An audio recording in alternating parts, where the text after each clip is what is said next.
الله فلا مضل له ومن يضلل فلا هادي له أشهد أن لا إله إلا الله وحده لا شريك له وأشهد أن سيدنا وحبيبنا وشفيعنا ومولانا محمد وعلى آله وصحبه أجمعين قال رب اشرح لي صدري ويسر لي أمري واحلل عقدة من لساني يفقهوا قولي اللهم يسر لنا ولا تعسر علينا رب تمم بالخير يا كريم أما بعد.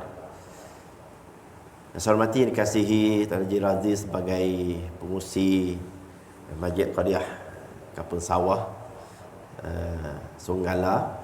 Saya mulakan Tuan Imam Barisan Ahli Kuasa Masjid, tuan-tuan dan puan-puan ahli jemaah muslimin dan muslimat yang dirahmati Allah Subhanahu wa taala. Alhamdulillah, syukur pada Allah taala pada petang ini seperti mana yang disebutkan oleh tuan pengurusi kita, baru saya baru mula berpencen lah ya, selama dah 6 bulan pencen dan kebetulan tanpa disangka-sangka lah, asalnya nak balik kampung lah nak balik kampung setelah bersara.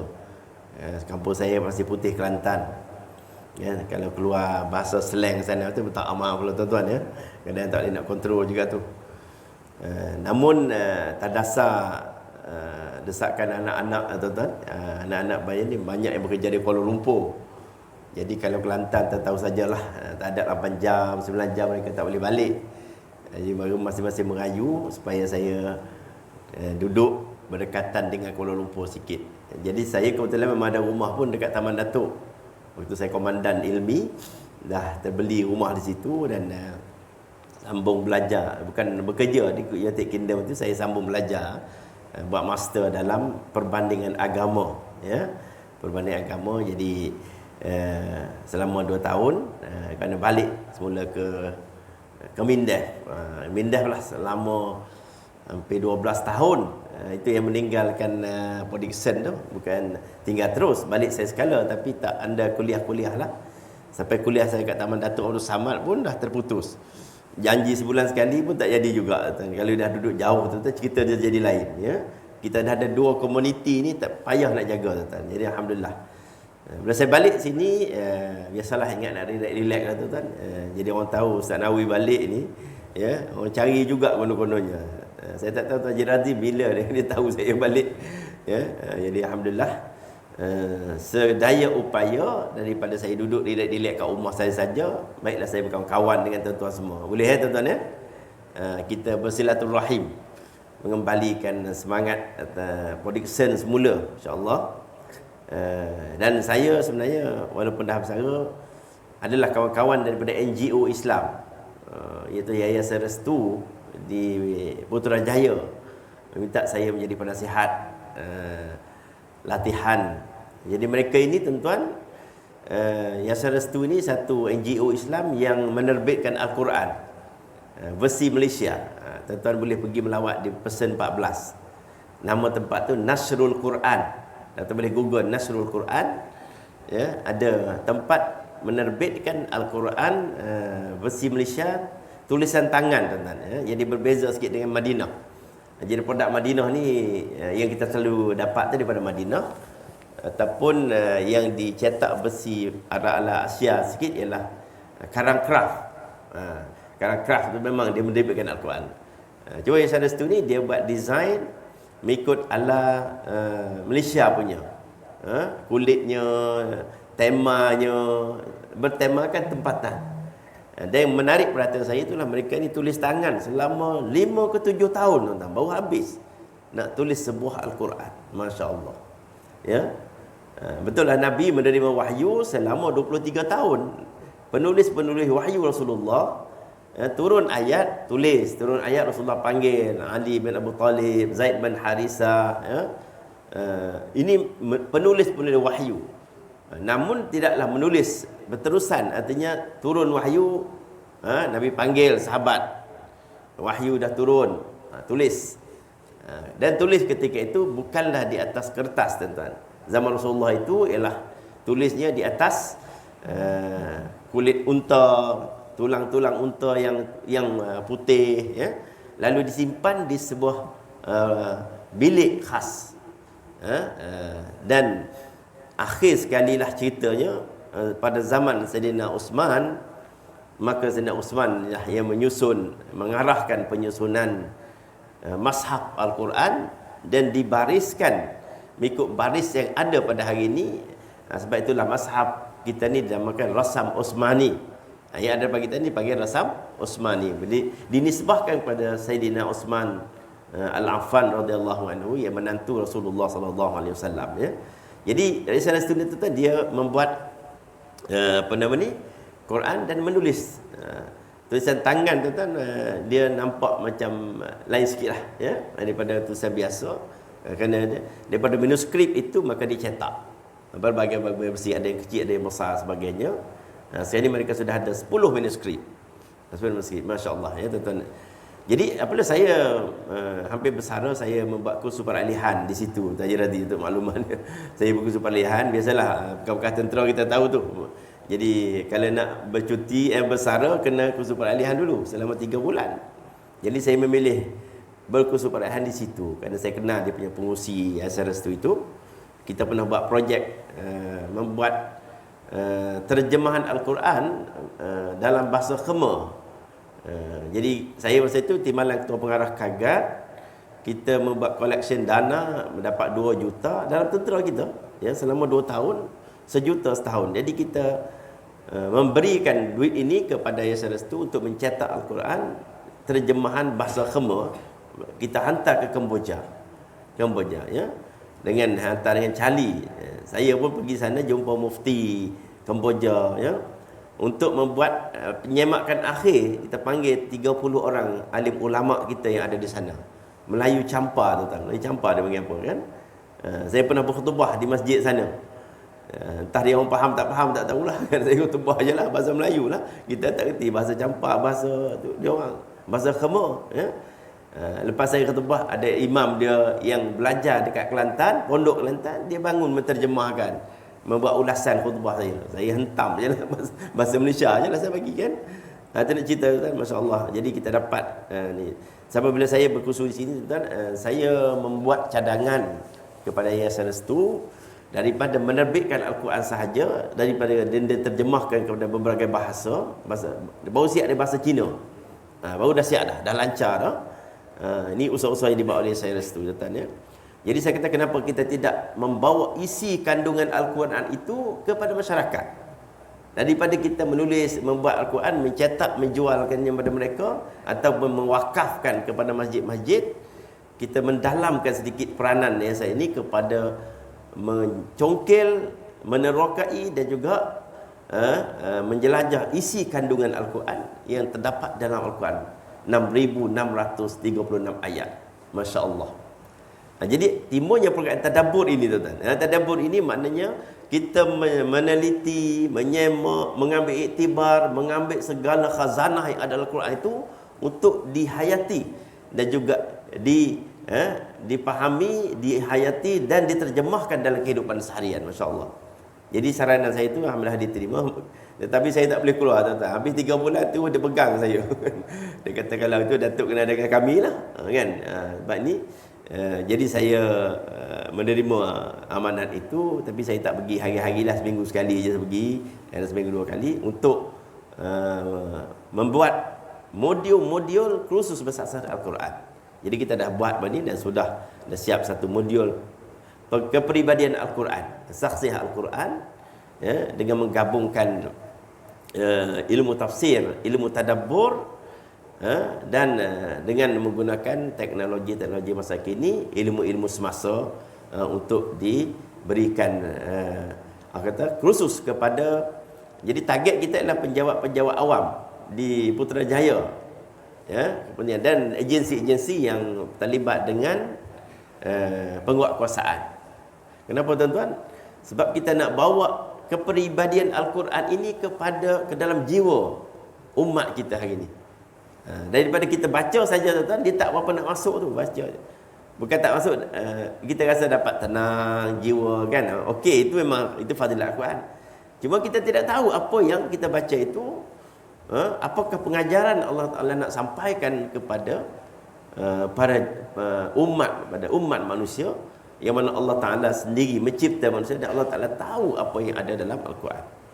Ini disebut oleh Allah Ta'ala dalam surah Qaf ayat 16. Walaqad khalaqnal insan wa na'lamu ma tuwaswisu bihi nafsu wa nahnu aqrabu ilaihi min hablil warid. Ya, maka kata Allah, sesungguhnya kami yang mencipta manusia dan kami tahu apa yang terdetik dalam hati manusia. Jadi jiwa kita Allah Ta'ala tahu, tuan-tuan, bisikkan hati ni. Maka ini di antara ayat-ayat yang kita cuba congkel untuk menghubung kaitkan diri kita ni dengan pegangan akidah ahli sunnah wal jamaah. Kita ni tuan belajar akidah, belajar sifat 20 kan, belajar tuan. Sini ada ustaz-ustaz kita. Saya tengok senarai Tuan Haji Radhi baca tadi macam anak-anak buah saya semua tu. Kan? Tuan Haji Ustaz Razali, orang apa lagi, siapa? Ustaz apa?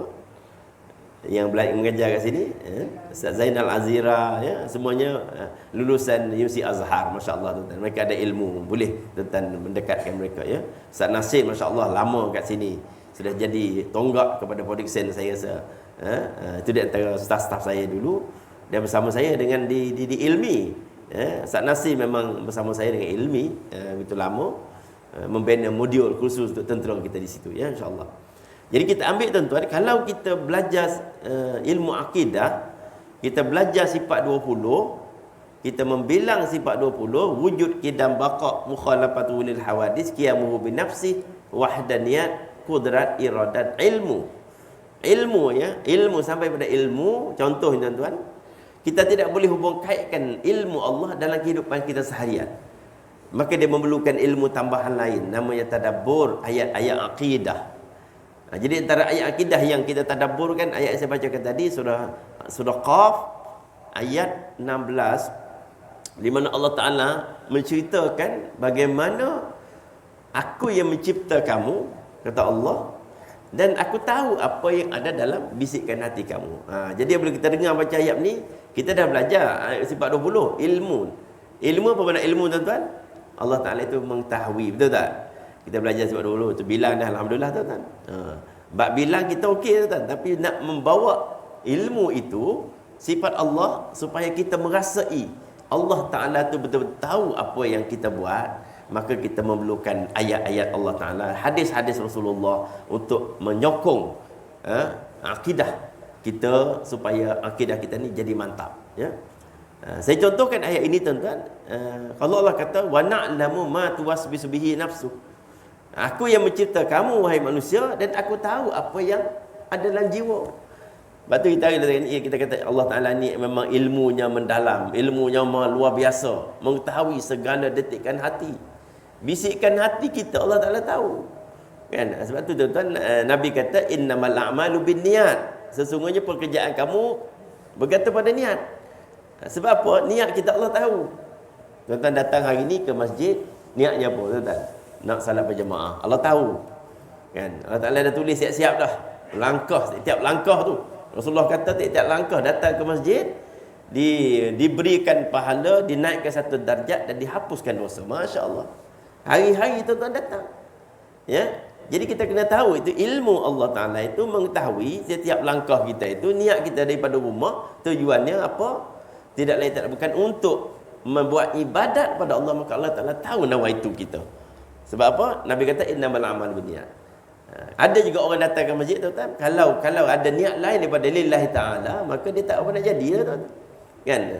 Masa YB datang, semua pakat datang. Contoh tuan-tuan, kan? Bukan orang datang kat sini, orang kat London sana. Sebab kan? Itu biasa joke orang lama. Kan? Dia kata apa?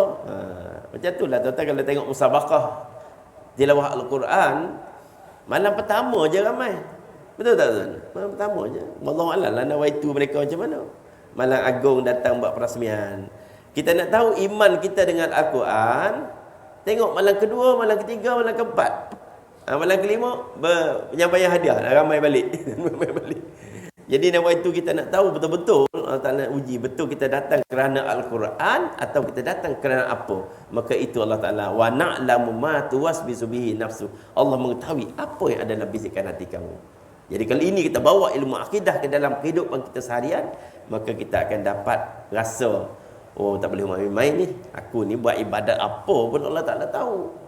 Pergi umrah, aku pergi umrah ni untuk nak cari populariti atau aku nak betul-betul menyempurnakan rukun Islam yang kelima dalam kehidupan aku. Sebab tu kita tahu kita umrah ni kita pergi tak payah sembang-sembang dengan orang pun tak apa, senyap je kan. Kalau kau tanya tak apalah kan, buat kenduri panggil doa selamat, itu biasa ya. Tapi hati kita, aku orang datang tak datang ya, aku tak kisah, orang tahu tak tahu aku pergi haji, aku pergi umrah ni, aku tak kisah. Kenapa? Nawaitu aku ialah untuk menyempurnakan rukun Islam yang kelima, nak melengkapkan diriku menjadi seorang Muslim. Muslim tuan-tuan, baru darjah yang paling basic dalam kehidupan kita namanya Muslim. Cukup rukun Islam 5, maka dipanggil Muslim. Belum lagi naik mukmin. Tu tahap kedua. Sebab tu balik haji, nak tahu mukmin tak mukmin kan, kita pergi datang tak solat berjemaah kan, mukmin tak kita. Kalau balik haji, masya-Allah, kita hari-hari pergi semayang berjemaah ya, semayang berjemaah setiap waktu tuan-tuan, setiap waktu, masya-Allah. Dan kita boleh lama berada 8 hari di Madinah untuk menyempurnakan 40 rakaat solat, 40 waktu solat berjemaah dengan imam Masjid Madinah, dan Nabi memberi jaminan insya-Allah kita akan terlepas daripada sifat munafik. Kalau bila consistently, maknanya kita secara berterusan 40 waktu kita bersama dengan Masjid Madinah, insya-Allah kita akan terlepas daripada sifat munafik. Sebab tu tabung haji dia pandai tu, dia dah tahu dah radis ni, rahsia ni. Dia memberi ruang kita berada 8 hari di Madinah. Tapi kalau kita pergi tawaf kedai tak jadi tak? Tak tawaf kedai. Tu dekat Madinah ni cabaran dia besar kan. Tu kedai sekeliling. Jubahnya, kepiahnya, minyak wanginya, apa lagi? Segala benda lah, buah kurma, pasar kurma, masya-Allah. Jadi kadang-kadang orang duk galik situ, dia dah lupa kepada 40 waktu ni bahawa dia kena kejar. Dia kena kejar. Pergi pasar juga. Ini tengok zuhur waktu pukul berapa? Pukul 11.30 waktu zuhur. Pukul 10.30 kita dah balik dah. Aku mesti semayang berjemaah bersama dengan imam untuk mendapat 40 fadilat, 40 waktu fadilat yang dijamin oleh Rasulullah, bahawa kita terlepas daripada sifat munafik. Sebab munafik itu kan ada pada kita, pada saya pun ada, pada kita semua. Bila cakap bohong, kan ada tak? Bila berjanji mungkin janji. Apa lagi? Bila amanah diberi khianat. Bila berkelahi melampaui batas. Itu 4 sifat munafik Allah. Kita ni kalau kita betul-betul menjiwai solat berjemaah, insya-Allah Allah Taala akan memberikan fadilat ya. Arba'un man kunna fi kana munafikan khalisa. Ada 4 ciri, apabila kamu mempunyai 4 ciri ni, Nabi kata, maka kamu dianggap munafik, piau punya munafik. Piau tu kata kan, bahasa orang Penang kata piau munafik ya. Iza hadasa kadzaba, bila bercakap bohong. Wa iza tumina khana, apabila dia beramanah, diberi amanah, diberi mandat, maka dia mengkhianati amanah itu. Wa iza wa'ada, apabila dia berjanji nak bawa itu, nak bawa ini, tak bawa-bawa pun. Dekat PRU barulah bawa balik satu batang tiang kan. Sebab tu tuan-tuan senang je nak tahu PRU tak lama, projek masuk kampung kan, tak akan diturap. Itulah itu kebetulan, wallahualam betul tidak saya punya analisis itu betul tidak, tapi saya duk perhati-perhati macam tu je tuan-tuan ya. Wa iza khasama fajara, apabila dia berkelahi, orang munafik ini tuan-tuan, orang ada ciri munafik, dia melampau sikit. Dia berkelahi dengan kawan dia tak cukup berkelahi, dia akan pergi musnahkan tanaman kawan tu. Kalau kawan tu bela ikan, dia pergi racun ikan kawan tu. Dia berkelahi dengan orang munafik tu, dia jadi macam itulah. Jadi ingat ya. Jadi balik pada persoalan tadi tuan-tuan, balik pada persoalan Allah tahu apa yang kita buat, wa na'lamu. Maka inilah kita kena bawa ilmu akidah kita, itu yang kita belajar sifat 20 tu. Allah Maha mengetahui macam mana? Mengetahui setiap detik hati yang terdetik dalam jiwa kita ya. Tak cukup dengan itu, Allah kata wa nahnu aqrabu ilaihi min hablil warid, dan kami lebih hampir kepada manusia itu lebih dekat daripada orang mereh. Orang mereh ni orang yang paling dekat dengan kita lah tuan-tuan. Kalau kita sembelih lembu tu, maknanya kena putus orang mereh, terpancut darah, maka barulah lembu itu sah, dianggap sah sembelihannya, boleh dimakan ya. Maka kata Allah, kami lebih hampir. Maknanya Allah Ta'ala lebih hampir itu bukanlah kita nak mengatakan bahawa hampir Allah Ta'ala secara fizikal. Itu jadi mujassimah pula, akidah mujassimah. Kan kata Allah tu bersemayam di atas aras, Allah, tangan Allah mengatasi tangan kamu, Allah dekat dengan leher kamu, ya, habl berdekat daripada aurat merih kamu, ya. Kita maksud Allah Ta'ala itu maha mengetahui, dekat sebagaimana Allah Ta'ala duduk intai kita selalu. Dekat sini tu Allah Ta'ala tahu apa yang terdetik dalam hati kita, ya. Jadi ini di antara ayat-ayat ini. Jadi dalil menunjukkan Allah Ta'ala tahu ni tuan-tuan, ialah banyaklah dalam Al-Quran. Di antaranya satu peristiwa kepada Rasulullah SAW sendiri, nak menunjukkan Allah Ta'ala tahu detikkan hati. Ketika mana Rasulullah SAW tak berapa selesa apabila baginda mula di kebangkitan menjadi Rasul dan mula bersembahyang, tetapi masih lagi menghadap ke Baitul Maqdis pada permulaan kita solat. Kiblat kita ke sana dulu sebelum kita menghadap Kaabah, ya. Dan orang Yahudi, orang-orang Kristian, orang Nasrani bercakap, dia kata Muhammad tu katanya bawa satu ajaran Islam, tetapi mereka pun masih kiblat sama kita aja, dia tahu. Kan kita ke Baitul Maqdis, dia pun kiblat Baitul Maqdis. Jadi Nabi sebenarnya dalam hati terdetik, maka turun ayat, qad nara taqalluba wajhika fis sama' falanwalliyannaka qiblatan tardaha fawalli wajhaka syatral masjidil haram. Sesungguhnya aku melihat, kata Allah, ya, bahawa engkau mendongak ke langit seolah kamu harapkan sesuatu untuk dipindahkan kiblat, ya. Maka pada hari ini pindahkan kiblat kamu daripada Baitul Maqdis ke Masjidil Haram, ke Kaabah, dan di mana saja kamu berada maka hadapkan muka kamu ke Kaabah ketika mana kamu solat. Maka ketika itu Nabi berada di masjid kiblatain. Maka ketika itu Nabi sedang bersembahyang, setengah mengatakan solat Zuhur, setengah mengatakan solat Asar.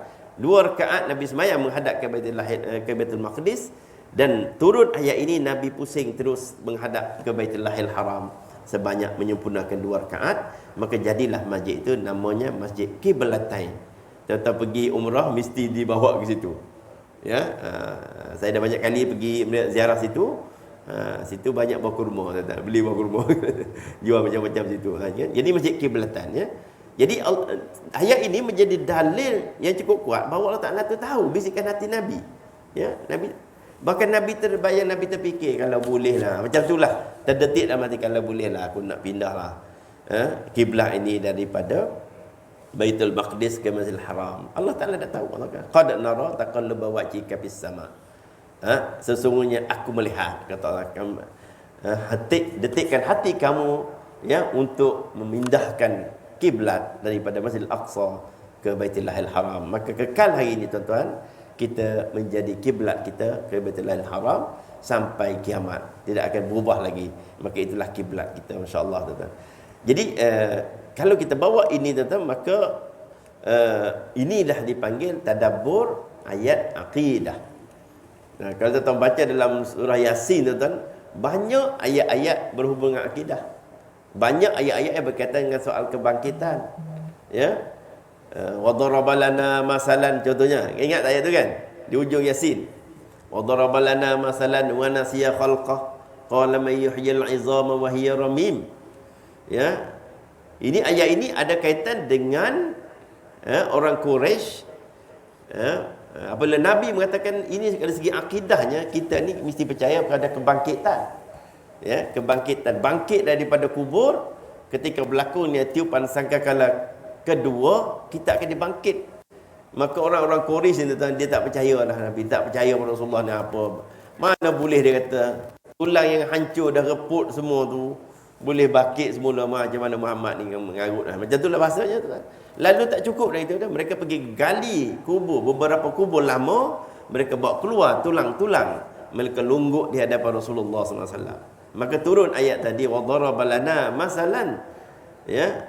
Mereka membuat perumpamaan, ya, masalan, wa nasiya khalqah, dia lupa akan ciptaan dia, ya. Qala may yuhyil 'izama wa hiya ramim, mereka berkata, siapa yang boleh menghidupkan tulang-tulang yang reput ni? Ya, maka Allah kata, Allah memerintah Nabi kita sallallahu alaihi wasallam mengatakan, "Qul yuhyiha allazi ansha'aha awwal marrah." Katakanlah oleh Muhammad kepada orang Quraisy ini, yang akan menghidupkan tulang ini ialah orang yang tak pernah mencipta kamu sedangkan kamu tak ada apa benda pun. Ya, Allah Ta'ala mencipta Adam daripada tanah, mencipta kita daripada tak ada benda sampai jadi manusia.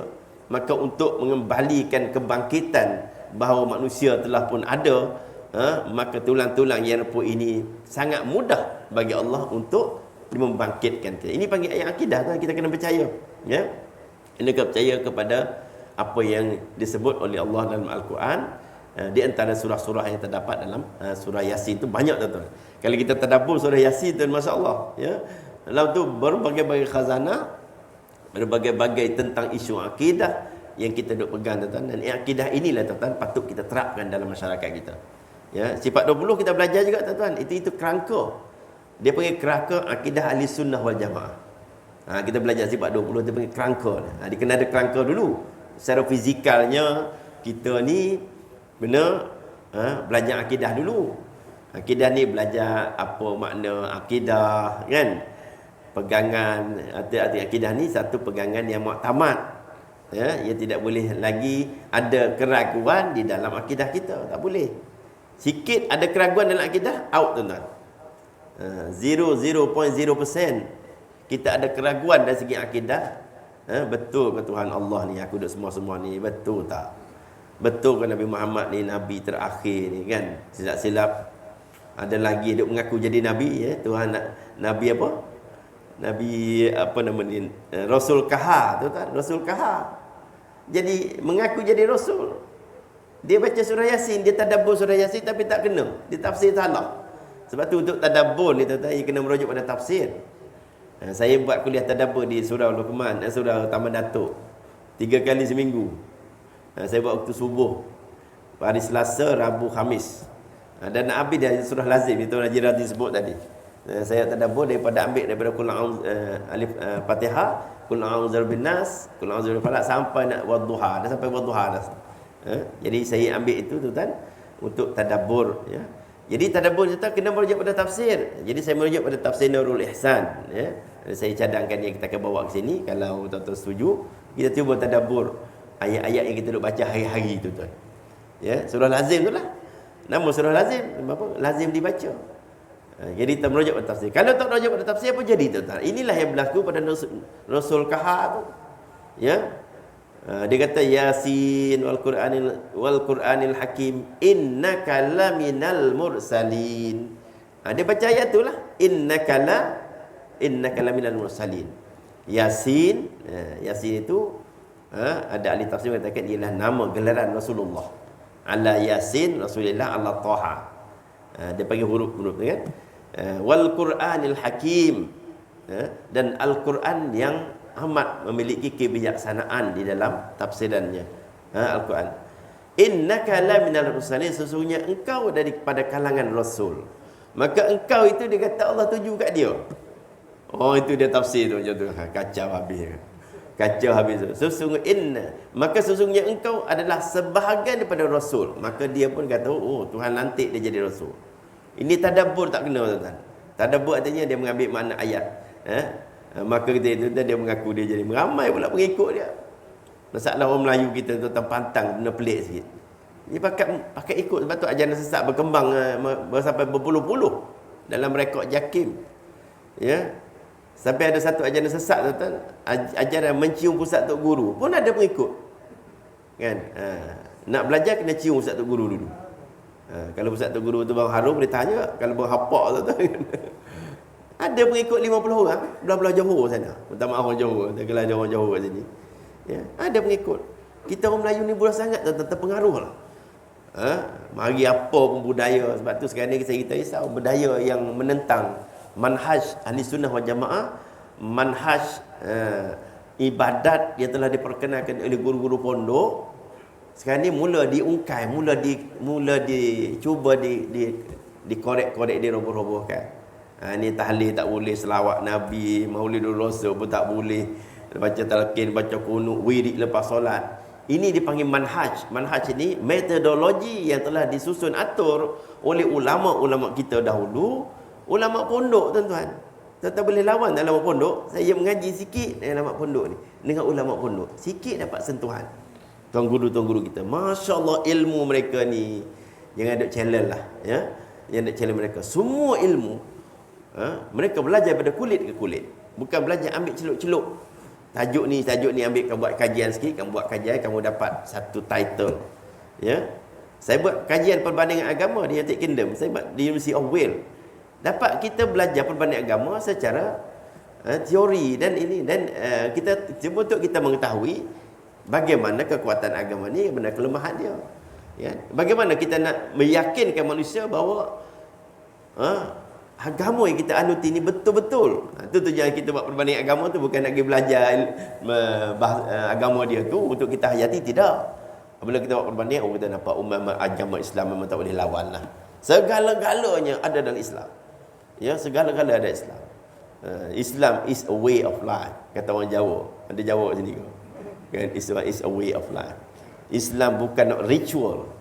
Agama lain ritual. Ritual ni artinya itulah kita nak tengok ritual tak ritual tu kan. Pergi tepi pantai tu, ada satu kuil kat situ. Itu ritual.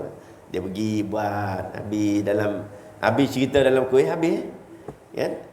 Mereka keluar daripada tu, tak adalah hubungan. Kena buat apa buatlah. Itu Kristian. Macam tu juga. Sebab tu Kristian gagal membentuk umat dia, walaupun baik macam mana, tapi akhirnya dia jadi macam tak ada pegangan hidup. Sebab mereka tidak mengatur kehidupan sebagaimana Islam mengatur kehidupan itu. Ya. Jadi tuan-tuan sekalian, jadi kita ambil ilmu tadabbur ini tuan-tuan, tak nak jadi macam Rasul Kahar tu lah. Dia kata Kahar itu, maka dia kata ambil ajaran sesat. Kenapa? Kita mudah terikut. Ya. Sebab itu kita jangan terikut. So saya nak balik pada manhaj tadi, bukan kata nak condemn siapa-siapa tuan-tuan. Bukan saya ni pandai sangat, tetapi saya berpegang dengan pegangan guru-guru pondok yang begitu alim, dan mereka ni tidak ada kepentingan dari segi duniawinya. Mereka tidak ada, mereka mengajar pun tak ada orang bagi gaji kat dia tuan-tuan. Guru pondok tu, siapa bayar gaji dia? Ya, siapa bayar gaji dia? Tuan-tuan tanya, siapa bayar gaji dia? Tak ada seorang pun bayar gaji dia. Tapi hidup dia Masya Allah, Masya Allah, hidup dia Allah Ta'ala yang jaga dia, kerana dia ikhlas membawa ilmu, membimbing masyarakat.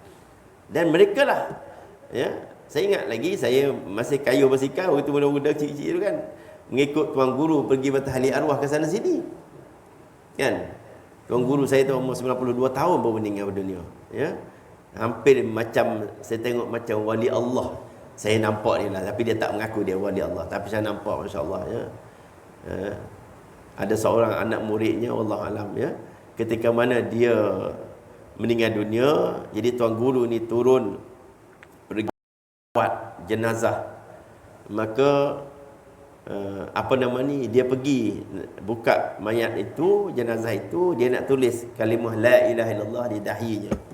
Maka dia buka saja jenazah itu tuan, dia terus pengsan tuan guru. Apa yang dilihat oleh tuan guru, Wallahualam, saya tak tahu. Sampai sekarang menjadi misteri, dan terus dia koma selama 2 minggu di hospital, kerana dia meninggal dunia.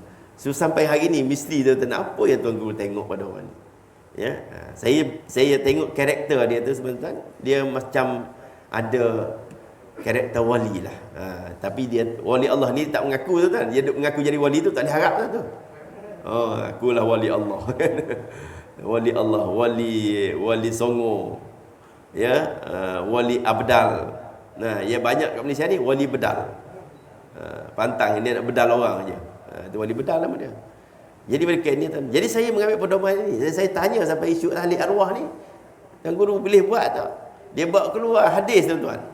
Saya ni memang rapat dengan tuan guru saya naik atas rumah, saya berani saya atas rumah kan. Saya kerja tolong dia dekat rumah. Dia bawa keluar hadis kan, bahawa Rasulullah ketika berlakunya kematian, maka Rasulullah pergi ke kubur. Dan ketika itu ahli keluarga membuat apa namanya, macam makan-makan lah sikit lah cerita kan. Maka Nabi hadir, maka dia sebut fa'akalu, maka Nabi pun makan sekali. Maka itu menjadi pegangan mereka. Ya, jadi isu-isu ni isu dah lama tuan-tuan. Masa saya di pondok lagi dah isu ni dah timbul. Boleh tak tahliah arwah sebagainya ya. Jadi sebenarnya ialah ini manhaj ini dibuat oleh ulama Asia Tenggara. Mari kita tak nafikan ya. Tata cara kita bertahlil tu dibuat oleh ulama Asia. Dan mereka ini adalah guru-guru pondok, alim-alim ulama. Dan dikatakan Wali Songo yang mula membuat susunan. Wali Songo yang membuat susunan tahlil arwah, kerana di Indonesia tuan-tuan apabila berlaku kematian mereka buat budaya-budaya yang tak elok. Maka bagi nak menggantikan budaya-budaya tak sihat ni, kita baca ayat Al-Quran, kita berselawat pada Nabi, kita berzikir, berwirid, lepas tu baru kita doa. Dia menggantikan satu budaya yang tak berapa sihat yang berlaku di kepulauan. Maka inilah dikatakan ijtihad ulama. Ya, dia kata daripada benda ni buruk, kita tukar benda yang elok. Macam kami dah tentera lah, saya dalam kagat. Kan tentera kita ni tuan-tuan, siapa yang melatih tentera kita? Siapa yang membawa budaya kehidupan dalam tentera? Mata-mata berkakak tentera kita tahu. British tuan-tuan. British ni bukan dia ajar kawat saja, takkan dia ajar kawat tak apa. Tapi apabila dia ajar kawat pedang, maka kawat pedang dia ada laman cross sebab dia ni Kristian. Maka kita tukar, kita kata kita kawat pedang ni cukup dengan cium saja. Cium kepada turun ke bawah, tidak ada ciri cross. Maka dulu kawan-kawan kita buat cross, laman cross 3 salib. Kita ubah itu. Kan? Kita ubah. Samalah kalau Navy mungkin zaman dulu beli kapal baru kan, mereka buat tepung tawar.